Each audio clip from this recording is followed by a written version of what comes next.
If you're anything like me, then you are a highly sensitive person with really big emotions that has struggled their whole life with their emotions, really just taking them by their shoulders and shaking them around, moving them in any which way.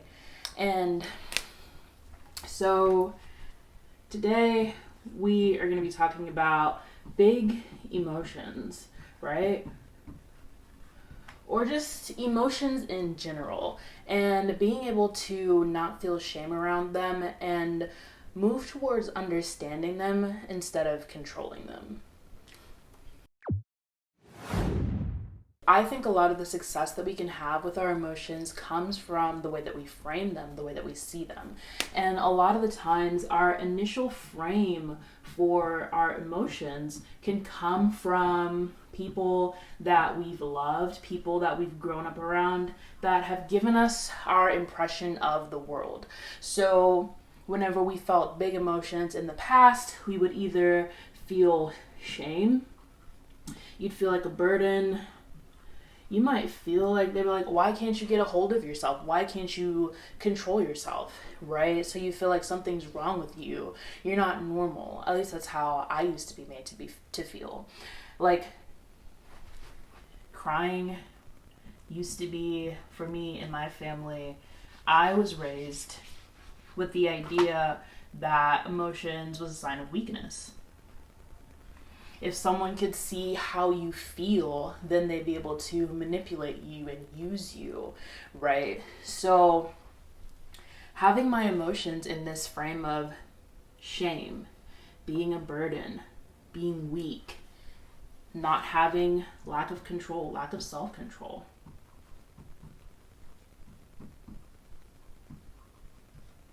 made emotions in general a bad thing, a bad experience, right? And I think when we are operating from this frame with our emotions, we can try to overcorrect when we want to correct. So because this is the motivation behind what is connected to our emotions, we can go from, bear with me. Oh, bad. So we can go from feeling an emotion instantly to, wow, I'm writing really big. Give me a second. I have no sense of space. So we can go from feeling an emotion straight to a reaction. Right? Because right now we're operating from a place of shame, feeling like a burden, lack of self-control, and weakness.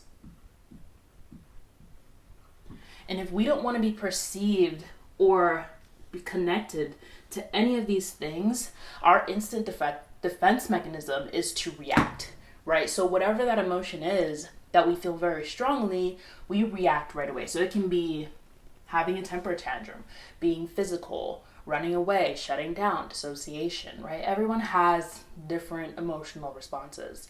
So then how do we change from simply emotion reaction to something that works better for us, allows us to feel more connected to ourselves, and then also creates room for us to feel our emotions as much as we need to, and then still move on in a way that feels authentic and aligned with us, right? So first thing we're going to do is we're going to change the frame, right? So right now, this is the frame that we see our emotions in.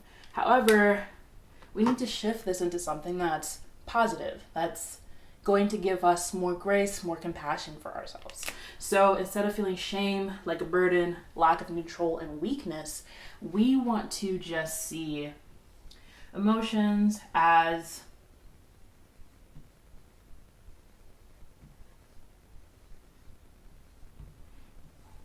that's a messenger, right? And all a messenger is really trying to do is show you that there is something that you need to pay attention to.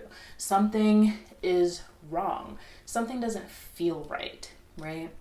And because we all experience our emotions differently, I can't tell you exactly what each emotion will mean to you. But right now, they're just delivering a message in a situation.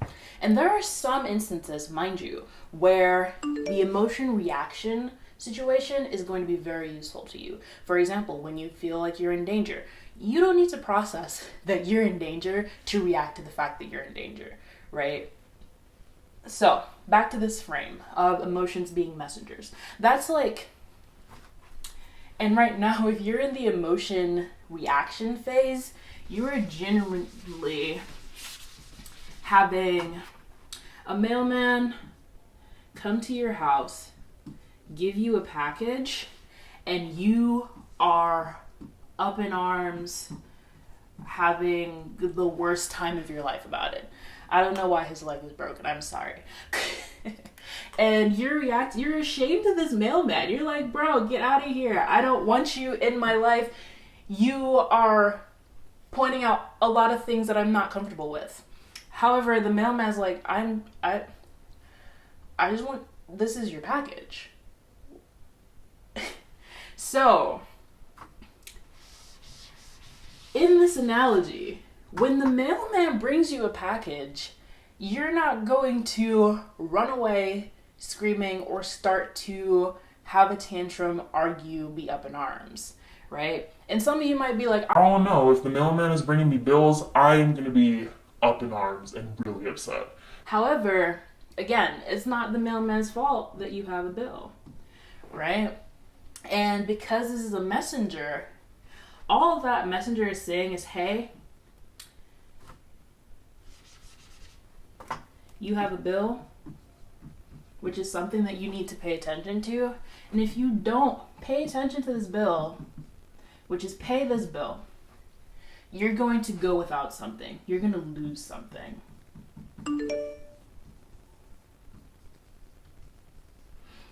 Right? So, your emotion is up here. Your emotion is like, please pay attention. Then there's a portion where you're going to have to take action, because if you dismiss this, your light's going to turn off. Your water's going to turn off. You're not going to have heating for the winter, kind of thing. So the mailman is doing you a favor. The mailman is like, I don't want you to go without, so I need you to pay attention to this. Because imagine, if you did not have a mailman, if you didn't know when it was time to pay your bills, you would be constantly living in a state of lack.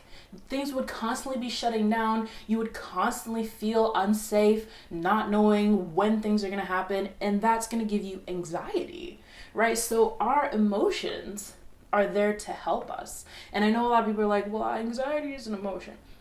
Yes. And that is absolutely true. I'm not dismissing it at all. However, in this analogy, we need the emotion to let us know when it's time to pay attention. That's all it's there for. It's not there to make us feel bad. It's not there to make us feel like we can't control ourselves or to take over our body and do whatever it wants with us. It's literally like, pay attention. So, when it's time to pay attention, remember that our old frame has us with emotion, reaction.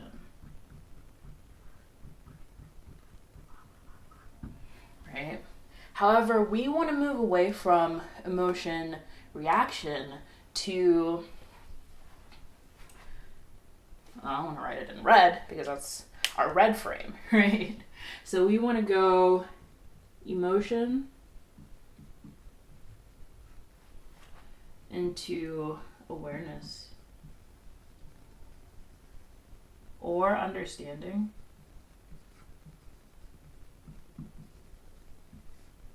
Right. And from there, because there's no space, we want to go into regulation. Right. And then action. Whoa. action, read all about it, right? So this is a longer process, it seems like, but this is the process that is going to help you to have a better understanding of your emotions and feel like you're in a more understanding and gracious place with yourself when emotions arise. You're going to have more control. And I hate the word control, but you're going to have that sense of control when it comes to who you are when you begin to go through this process instead of this process. Because when all of these parts are missing, and notice that we're acting and we're not reacting, but when all of these things are missing, whatever has triggered this emotion, whatever has set this emotion into place will constantly shift you into reaction. And you're not going to get anywhere because you're not going to be able to break the cycle. So,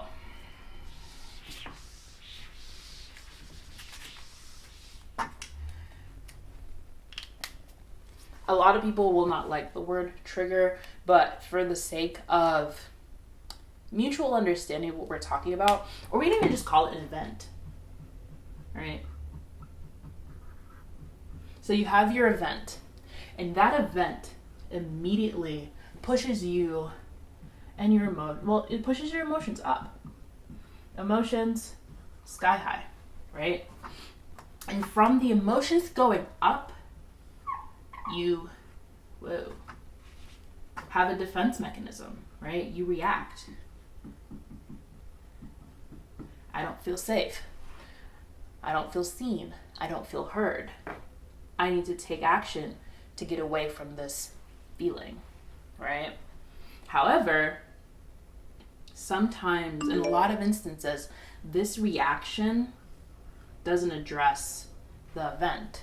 So when the event happens again, or when things similar to the event take place, we're still stuck in this loop over and over again. And you can see this taking place when you're a person that's like, why does this keep happening to me? Why can't I seem to break this cycle? Why do people seem to be doing the same thing over and over again to me, right? And it's because we're reacting and we're not being very conscious and intentional about acting. For a second there, my brain thought that intentional wasn't a word, sorry.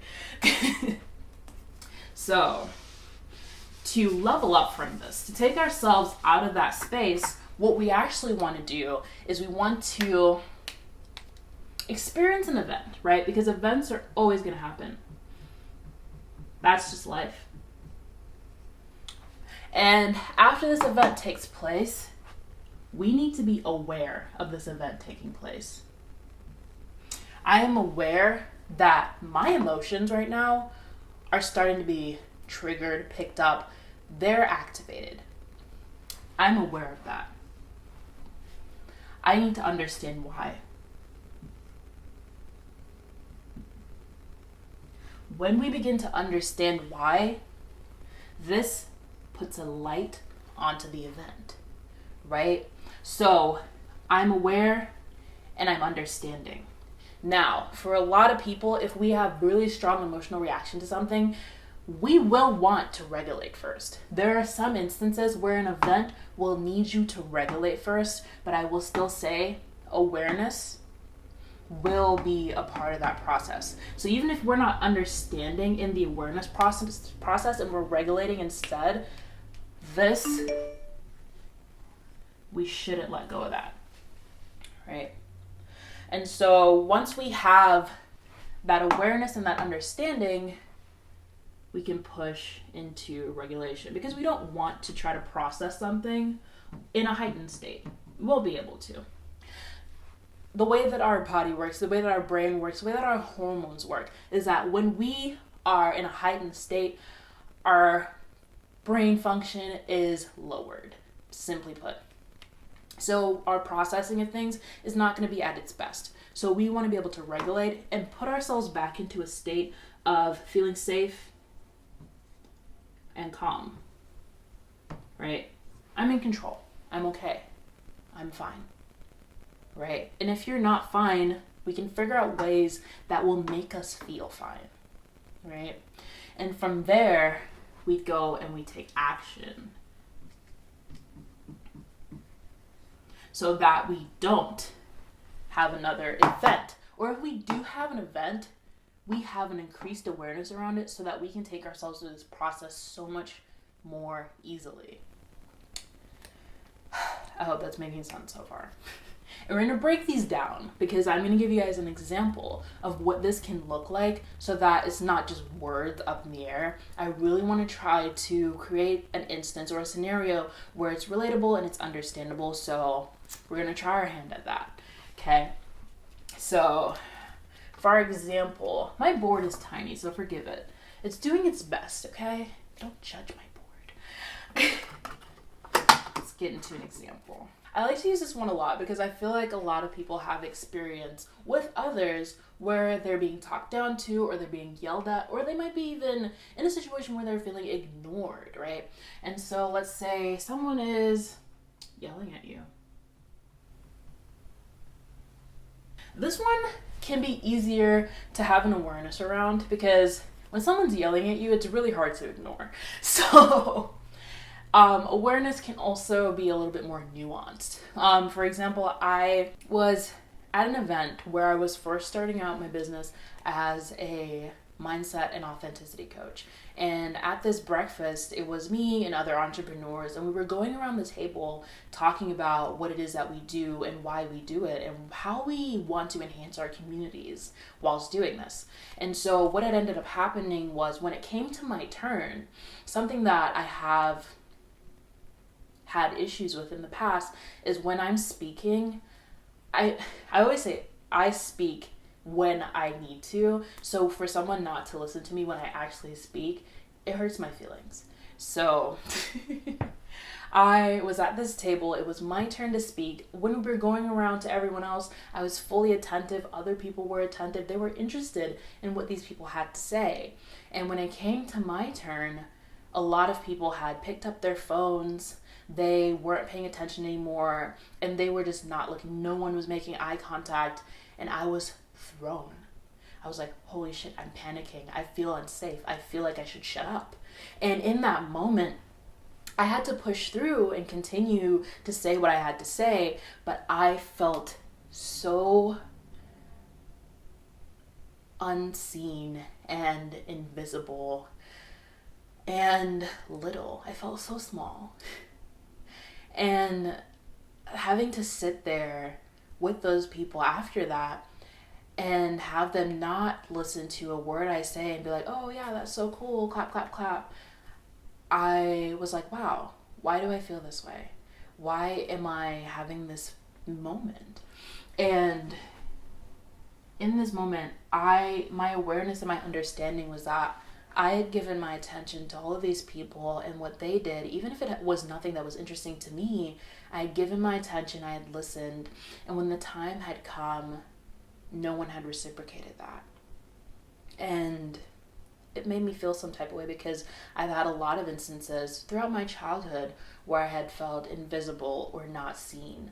So there were wounds there that were activated, right? And in the moment, how I regulated myself was I just took deep breaths and I focused on what saying what I had to say meant to me. Because I was in a room and I was practicing. And you have to understand that there will be people that will not be interested in anything that you have to say. And that's okay. I remember reading a quote, and this is how I helped to regulate myself in this moment, that said, you're not for everyone, but who you are for in a very big way. In a very big way. So if you are in a room with 100 people and you are speaking and 99 of them don't listen to you, but one of them listens and you change one life, then you've done your job. You fulfilled your purpose. And in that moment, I was okay because these weren't my people. These weren't the people I was meant to be speaking to. And it had nothing to do with me. I wasn't the problem. In the past, when I was a kid, I felt like I was the problem, but I wasn't. This wasn't my fault, right? And so detaching myself from that wound and that experience and realizing that this was a moment where I had to stand in who I was regardless and not attach my worth to the way that other people made me feel was a part of my regulation. And my action was that I just stood 10 toes down for myself. And that made me happy. I was proud of myself. I didn't back down. I wasn't scared. I didn't shut up because no one was listening. Again, we're going to go back to our active example. So the event, someone is yelling at you, right? Your awareness needs to be raised around, how does this make me feel? Start asking yourself questions. You know what? I don't want to crowd the board, so I'm actually going to erase this so that it's easier to understand. Because you see the cycle, so you don't have to. Our event is that someone is yelling at you. We're going to stick to it. I'm going to regret that. I know I am. Right? And so the first thing that we need to do as our emotions start to go up, right? Because what's actively going to start happening is we start to feel. We have those big feelings, those big, beautiful feelings that make us who we are, right? So emotion start to go up. And initially we want to panic, we want to escape, we feel trapped. We're like, I want to get away from this. Right?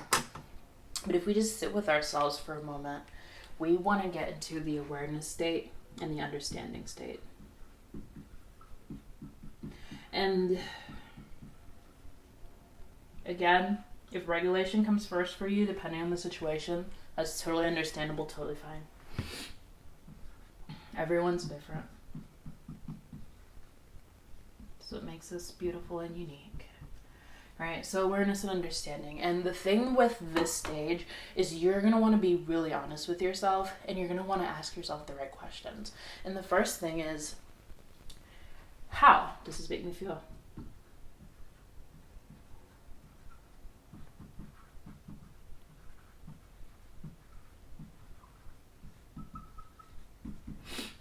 And the reason that we're starting with this one because a lot of people just know that they're feeling something and won't label their emotions. For me, for the longest time, I just knew I was feeling stuff.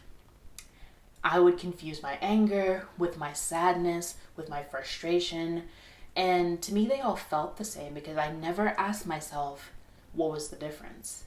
So first, you need to figure out how this is making you feel and what do all of your different emotions look like, feel like, how do they manifest themselves in your body?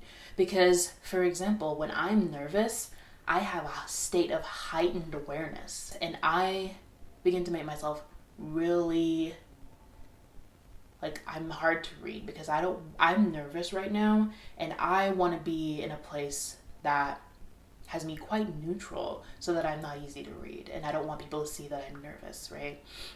And so what will end up happening is for my brother, when he's nervous, he will talk more. He will smile a lot, right? And that's a complete different reaction, but that's a complete different manifestation of that emotion, right? So understand how you feel and how does it show up? How does this emotion show up for me?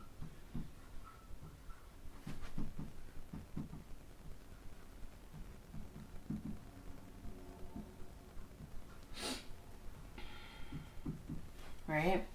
So, for example, you might start bouncing your knee, you might start fidgeting, because that's a way that we start to regulate ourselves. Like the body wants to move the energy that is our emotion. So when we start to pay attention to these things, we're actually opening up our awareness.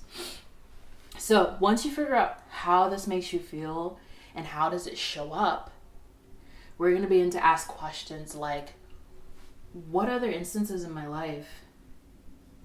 Woo.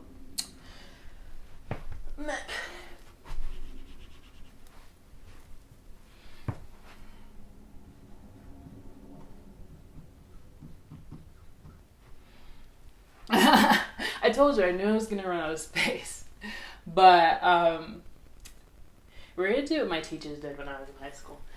We're just gonna move it up. So we're gonna go. out. Because y'all know it's an example. Y'all don't need to, and y'all know y'all emotions are already up in the air. So this is the bottom of the board now. Right? So again, we're going to ask ourselves, what other instances in my life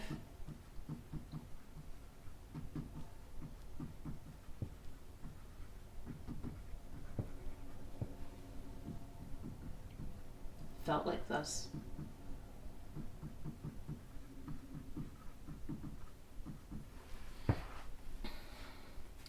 Where have I felt like this before? Why is this showing up the way that it's showing up right now? A lot of the times our emotions are connected to past experiences where we, again, didn't feel safe, didn't feel seen, didn't feel heard, and we want to avoid feeling that way again. So we are going into defense mechanism mode. We want to defend ourselves from being hurt again, from being ignored again, right? Because we're all humans and we all just want to belong and feel safe and be loved. And in a lot of instances, we will do anything to get that, right? These are the surface level questions that'll kind of help you to navigate what comes next, which is going to be regulation, right? So understanding how something makes you feel and how it shows up is going to help you with regulation, because you're going to know what you need to do.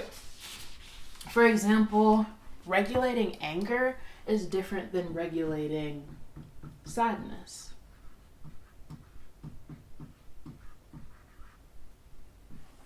Regulating feeling anxious is different than regulating another emotion. So, I just drew a blank. However, so regulation, those questions and that awareness from before is going to help you to regulate. In the current instance that we're in, again, we are going through the regulation process because we are in a heightened state. And the goal of regulation is simply to take our emotions. So let's draw a little graph, right? So if we were here and here, and this was our threshold for, let's say we're in rest and process, recover, but we're just chilling. And this is fight,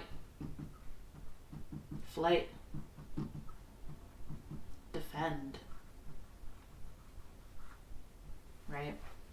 So this is our graph. And when we're in a heightened state and our stress, so let's say this little dotted line that we're going to draw signifies stress. When our stress is up, we could be chilling down here, we're fine. Once we're up here, we can't do any of these things. So we have to bring ourselves back down into here so that we can rest, process, and recover. So that's why regulation is going to be important to you.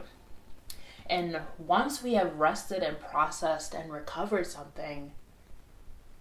from something, that's going to take us into action. And I was going to write it over here, but I'm going to get better at this. Don't judge me. Yeah, so then we go into action.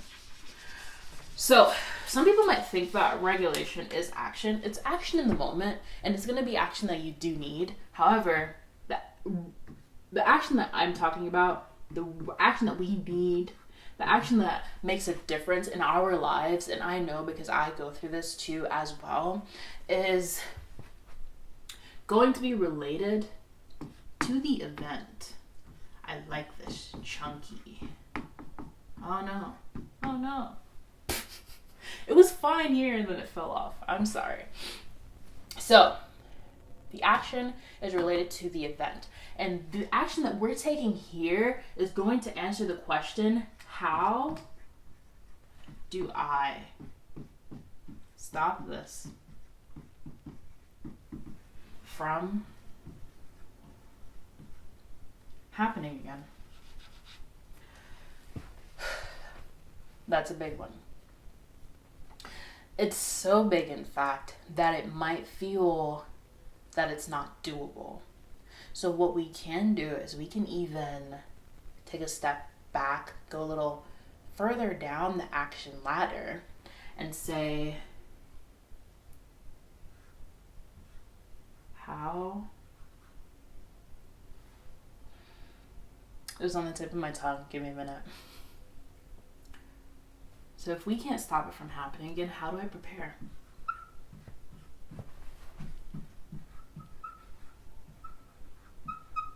What steps can I put in place to avoid being swept down into the depths of my emotion?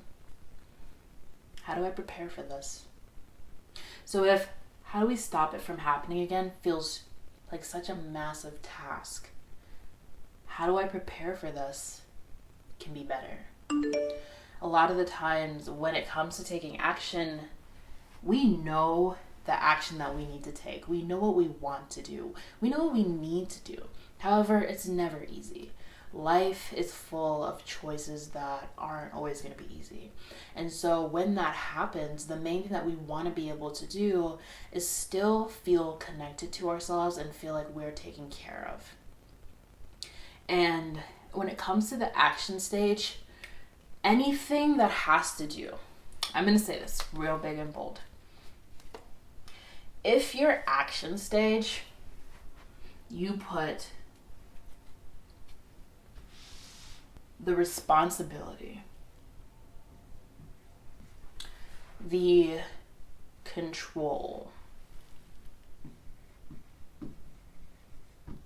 if you put that on others, you are always going to feel unhappy. You are always going to feel misunderstood. You're always going to feel not seen and not heard. So for example, in our example where someone's yelling at you, right? You go into understanding why. So I was yelled at my whole childhood. And when someone yells at me, I shut down and I can't process anything. And when I can't process what someone's saying to me, it makes me feel bad because not only do I not hear them and I feel little and I feel not seen and not heard, but now I'm going to feel stupid because when they're done yelling at me, I wouldn't have heard a thing that they said.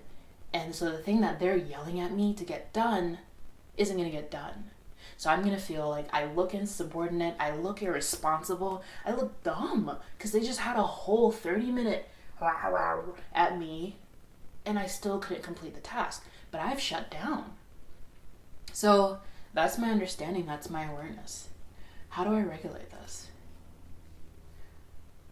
Deep breaths, really trying to call my attention back into my body and let myself know that I'm safe inside my body. I'm safe. I can take action to make myself feel safe, right? And a lot of the times regulation might be a little bit of action. So walking away. I can walk away if someone yells at me. I'm not stuck there. I'm not a kid anymore. I'm not beholden to someone treating me like crap. So I can walk away. Then we come into the action side. So if the action looks like Bill shouldn't yell at me,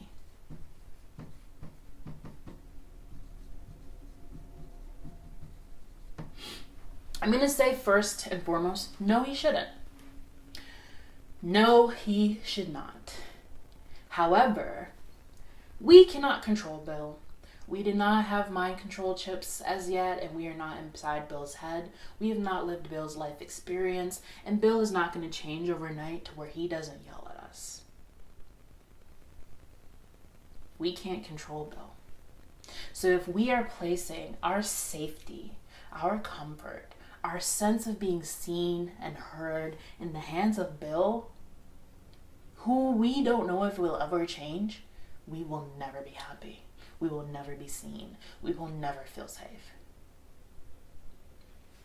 If you take the responsibility and control and you start to ask yourself, oh, I wanted it to be cute like that one.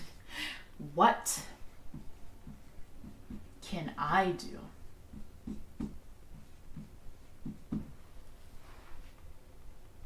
What do I have control over? that's a different question, because then that puts the responsibility and control back into your hands, and it allows you to say, I can just make myself feel seen, I can provide safety for myself, and that builds self-trust, that builds autonomy, and which is the main thing that we want when it comes to dealing with our big emotions. Our big emotions are telling us that we're having a moment where we can practice our autonomy. We're having a moment where we can make ourselves feel seen. We're having a moment where we need a little bit more compassion and grace, and that's something that we can do for ourselves. But we have to take the correct aligned action.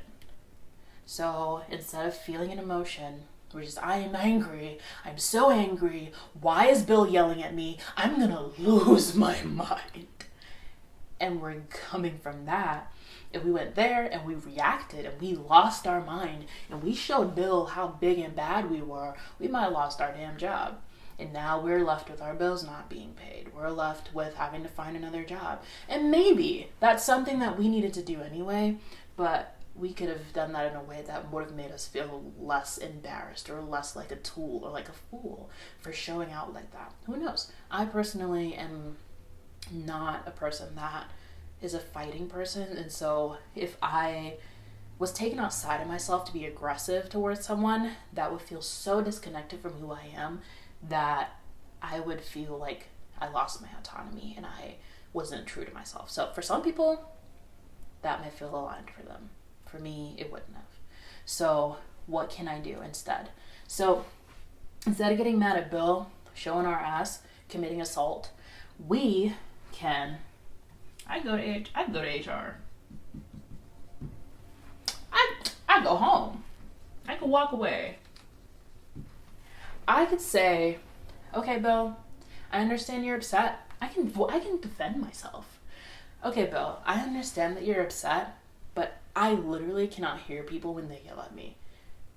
That, like, yelling isn't a frequency that my brain doesn't respond to. So what you can do is send me an email about the thing that you want me to do so that I can have something that I can read and refer back to that is detailed, that makes sense to both of us, so that I can do what needs to be done. That's with my mom. I literally tell her all the time, if she's asking me to do something on the phone, she's not even yelling at me. I just know that I have so many other things on my mind. I'm like, send it to me in a text. Because I'm going to read our text messages over and over if I know that I have something to do. But if you tell me, I need you to go to the store, I need you to get a gallon of milk that is only halfway full, I want it to be half chocolate, half vanilla. With the vanilla, I want the vanilla to be from Madagascar. I'm going to go to the store, and I'm probably going to remember, I don't even know what I just said. So see, I'm going to get milk, and I'm just going to be like, here's your milk. You'll be like, it's not a half gallon. It's not with vanilla from Madagascar. What, do you not listen to anything I said? And I'm like, actually, I just can't remember all of that. So find ways that you can take action that align with you and who you want to be and what you can do, right? So this has been my hopefully shortish lecture on how do we handle emotions, and I want you to know that I've had big emotions my entire life, and I was raised in a family where big emotions were framed in a way that something was wrong with you. If you couldn't control yourself, if you couldn't get yourself in order when you felt something really strongly, you were going to be talked about, you were going to be shamed, you were going to be exiled. And so when it came to handling my big emotions, I hid them. I hid away from my family, and it was weird because a lot of the times adults will ask you to do things that they have not taught you. So it's like, you want me to regulate my emotions and control myself. I just got here. I don't even know what an emotion is. I don't know why I'm feeling the way that I'm feeling. Can you sit down and talk to me and teach me the thing that you want me to do? But a lot of the times, when they're not taught, they want you to figure it out for yourself as well. And so I know there's a lot of people that can go their whole life without ever having a breakdown like this. And I'm hoping that it pulls you away from feeling like your emotions are this horrible thing that is holding you back in life, and understand that it's just the messengers that are going to help you take action that so that you can make your life feel more meaningful. The reason that we live is to feel. We are here to have an experience that makes us understand that we are loved, we are safe, we are seen, and the world is beautiful, right? But if we can only take our emotions and make ourselves feel bad, we will have the hardest time having a good time, even when we have emotions that aren't bad. So if you are a big feeler, if you are someone that has a hard time with your big emotions, I want you to know that it's not a burden. It is actually your superpower. And the more attentive you are to yourself, and the more you pour into yourself and try to master the superpower, you're going to be okay. You're going to have a beautiful life. I love the fact that I feel things deeply. I would not have it any other way. Because of my deep feelings, I have had some of the worst experiences of my life and some of the best, most beautiful experiences of my life. And I'm wishing you guys more of the big, beautiful ones. Continue to journey in love and grace. And until next time, this has been Ron and Natalia, Mindset and Authenticity Coach. And I love you so much. Have a beautiful, wonderful life. In case I don't see you again. And yeah, goodbye.